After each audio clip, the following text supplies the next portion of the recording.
तर नमस्कार मित्रांनो, पुन्हा एकदा स्वागत आहे तुम्हा सर्वांचं आपल्या एका नवीन ब्लॉगमध्ये। आणि आज आपण चाललो आहोत यवतमाळ येथे, जिथे मोठा महाआक्रोश मोर्चा आहे बंजारा समाजाचा। आणि मागच्या वेळी आपण गेलो होतो नांदेड येथे। तर जसं की तुम्हाला माहिती आहे, संपूर्ण महाराष्ट्रभर एसटी आरक्षणाबाबत बंजारा समाजाचे मोर्चे सुरू आहेत। आणि आज यवतमाळ येथे आहे, जिथे 16 तालुक्यातले लोक एकत्रित होतील आणि मोठ्या प्रमाणावर हा मोर्चा निघेल। तर हा मोर्चा कशा पद्धतीने पार पडणार आहेत या सगळ्या गोष्टी आपण पाहू। त्याचबरोबर अनेक गोष्टी आहेत सांगण्यासारख्या, जसं की गाडी वगैरे यांचा सुद्धा आवाज आता म्हणजे बरेचसे वाहन जात आहेत। आजूबाजूचे जे लोक आहेत ते मोठ्या संख्येने आता यवतमाळकडे जात आहेत आणि थोड्याच अंतरावर आहोत आपण। तर अनेक विषय आहेत सांगण्यासारखे, ज्यामध्ये लोक असं म्हणतात की आरक्षण मिळेल नाही मिळेल। तर म्हणजे काही लोक म्हणतात की तुम्हाला GR नुसार आरक्षण नाही मिळणार, तर तुम्हाला BR नुसार आरक्षण मिळेल, म्हणजे डॉक्टर बाबासाहेब आंबेडकरांच्या संविधानानुसार आरक्षण मिळेल। तर या सगळ्या गोष्टी मान्य आहे, पण हैदराबाद गॅजेट एक अशी गोष्ट झाली महाराष्ट्रामध्ये की ज्याच्यामुळे बंजारा समाज जागृत झाला आणि एकत्रित व्हायला त्यांनी सुरुवात केली। ज्यामधून म्हणजे आता आपण त्याला असं पण म्हणू शकतो की पाण्यात उतरल्याशिवाय पोहणं शिकत नाही, तर प्रयत्न करणं हे माणसाचं काम असतं। आणि अनेक अशा गोष्टी आहेत ज्या बंजारा समाजाच्या बाजूने झुकतात।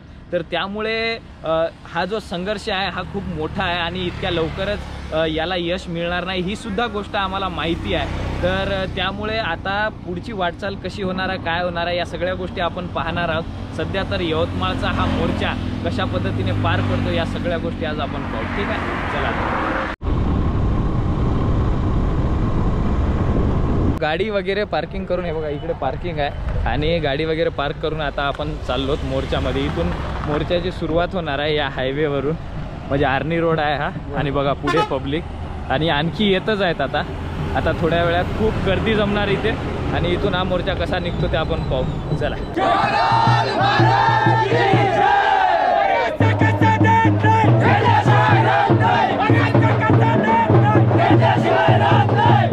तर मित्रांनो, मोर्चाला सुरुवात झालेली आहे। हे बघा इकडून आता एंट्री आहे आणि हे सगळे लोक जमलेले आहेत, आणखी लोक येत आहेत। ठीक आहे, हे बघा हा आहे पेहरावा, महिला सुद्धा आहे तिथे।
पोस्टल ग्राउंड 2 ते 3 किलोमीटर आहे, 2 किलोमीटर आहे जवळपास। आणि हे बघा एवढी गर्दी जमलेली आहे, मागे खूप मोठी रांग आहे आणि पुढे पण। सेवालाल महाराज की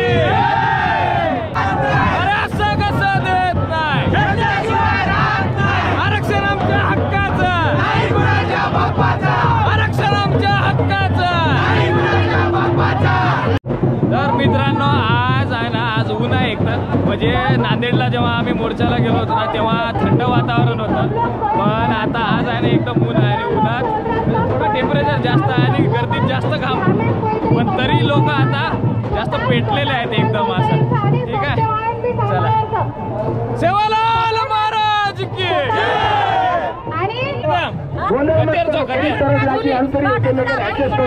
आज 1 किलोमीटर चालू लागत चालवतो काय थक जाऊ नाही तो बेस जाऊ नाही तो.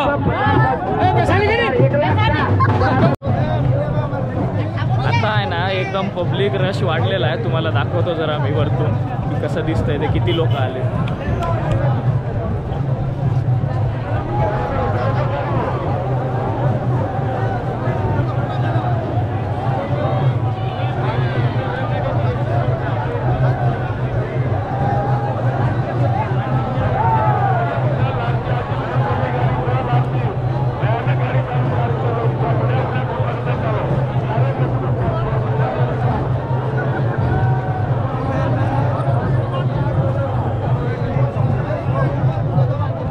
एवढी पब्लिक आता जमलेली आहे आणि आता हे सगळे चाललोत आम्ही पोस्टल ग्राउंडवर यवतमाळच्या.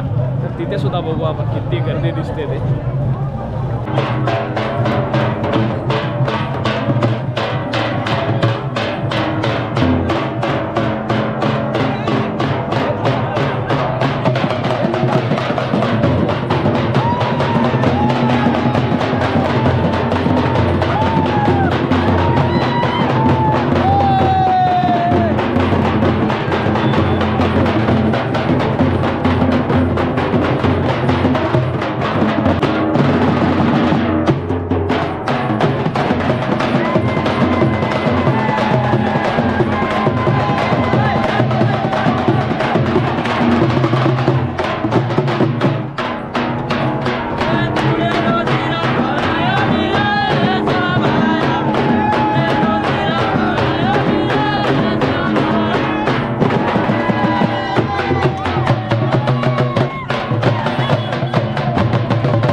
सेवालाल महाराज की जय, वसंतराव नायक की जय, सुधाकर नायक की जय, आरक्षण आमच्या हक्काचं नाही कुणाच्या बापाचं, आरक्षण आमच्या हक्काचं नाही कुणाच्या बापाचं, रस्ता कसा देत नाही घेतल्याशिवाय राहत नाही. काही दिवसांआधी बंजारा समाजाने घोषणा केली की जर आम्हाला आरक्षण मिळालं नाही तर 20 कोटी बंजारा समाज हा हिंदू धर्माचा त्याग करतील. त्यावर काही लोक आम्हाला धर्माचा ज्ञान फाजाळायला लागले. त्यांना आम्हाला सांगायचं आहे की बंजारा समाजाचा एकच धर्म आहे, ज्यामध्ये कुठलाही जातीवाद नाही, कुठलाही धर्मवाद नाही, कुठल्याही प्रकारची वर्णव्यवस्था नाही. आणि आम्हाला हे त्या लोकांना सांगायचं की आमच्या बंजारा समाजात त्या लोकांसाठी एक चांगली म्हण आहे की धण खावं धणी रो आणि गीत गावात धगड्या रो. कोणी पण या गीत गावात धगड्या व्हायचं. तर आम्हाला त्यांना सांगायचं आहे की बंजारा समाजाचा एकच धर्म आहे आणि तो धर्म आम्हाला शिकवतो अरे भुकेल्याला अन्न द्यावं तहानलेल्याला पाणी, भुकेल्याला अन्न द्यावं तहानलेल्याला पाणी, अरे आधार द्यावा प्रेम द्यावं ज्याचं नाही कोणी, अरे आधार द्यावं प्रेम द्यावं ज्याचं नाही कोणी, अरे मानवतेचे आहेत हेच खरे कर्म, अरे मानवतेचे आहेत हेच खरे कर्म, आणि या कर्मांच्या वाटेवर चाले तोच बंजाऱ्याचा धर्म। तर मित्रांनो आता आवाज वगैरे बसला आमचा आरडाओरडा करून, आणि आणखी 1 किलोमीटर आहे, तर पण तरी आणि वयोवृद्ध लोकसुद्धा याच्यात आणि काही अपंग असणारे लोकसुद्धा आपल्याला पाहायला मिळतात, म्हणजे एवढ्या जोमाने बंजारा समाज आरक्षणाची मागणी करतो। सेवालाल महाराज की जय।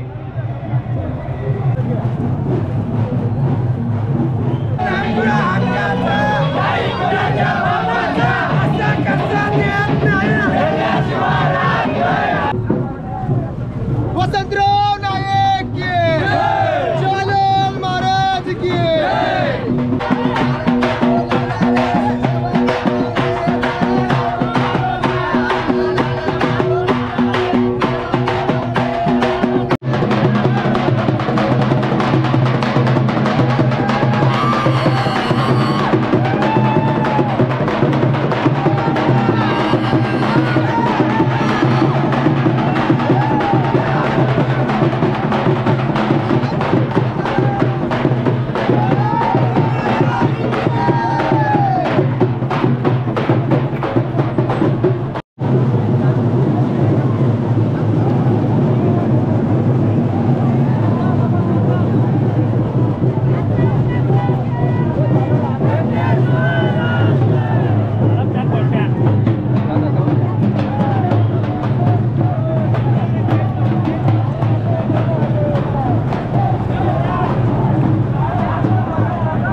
चाललं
तर मित्रांनो हे बघा, आता इथे बस स्टॉप जवळ डॉक्टर बाबासाहेब आंबेडकरांच्या चौकात पूर्ण मोर्चा थांबलेला आहे आणि लोक असे बसलेत खाली.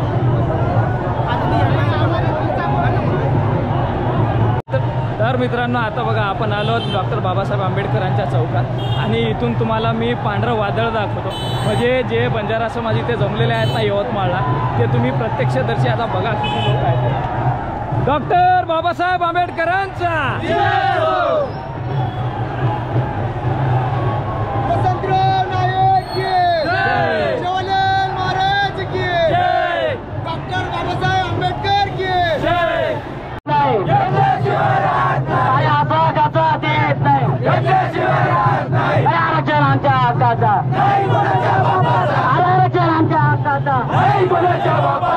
आता मोर्चा आलेला आहे पोस्टल ग्राउंड जवळ आणि सगळे लोक थकलेत एकदम. थकले काय? हा 3 पिढी वेगळी मन बेटा हा थकीन काय करू कोणी बरोबर छ पण तरी आरक्षण जावचं नाही. आता छेली सर्व्हिस लागे कोणी हा तर पोत वेगळे काय झाडू कोणी बरोबर बरोबर चांगलं लागायचं. सर्व्हिस लागे कोणी कोणी गाडी कटेरची पांढरा कडा पांढरकवड्याची आहे का?